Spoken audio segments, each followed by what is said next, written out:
जय जय रामकृष्ण हरी मित्रांनो, आपल्या सर्वांचे स्वागत आहे आपल्या चॅनलवर।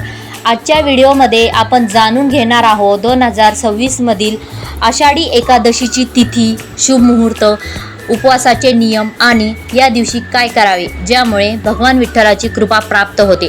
म्हणून हा व्हिडिओ शेवटपर्यंत तुम्ही नक्कीच पहा। आषाढी एकादशीचे महत्त्व। आषाढ एकादशी महिन्यातील शुक्ल पक्षातील एकादशीला आषाढी एकादशी म्हटले जाते। ही एकादशी देवशयनी एकादशी म्हणून ओळखली जाते। असे मानले जाते की या दिवसापासून भगवान विष्णू योगनिद्रेत जातात आणि चतुर्मास सुरू होतो। महाराष्ट्रात लाखो वारकरी पंढरपूरला जाऊन विठ्ठलाचे दर्शन घेतात। ज्ञानोबा माऊली तुकारामच्या जयघोषणाने संपूर्ण वातावरण भक्तिमय होते। 2026 मध्ये आषाढी एकादशी 25 जुलै शनिवार रोजी आहे।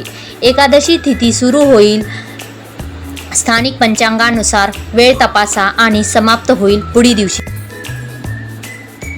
उपवास करणाऱ्या भक्तांनी सूर्योदयापासून व्रत सुरू करावे। या दिवशी काय करावे? सकाळी लवकर उठून स्नान करावे, घरात भगवान विठ्ठल आणि रुक्मिणी मातेची पूजा करावी, तुळशीला पाणी अर्पण करावे, ओम नमो भागवते वासुदेवाय मंत्र जप करावा, विठ्ठल नामस्मरण करावे आणि भजन करावे।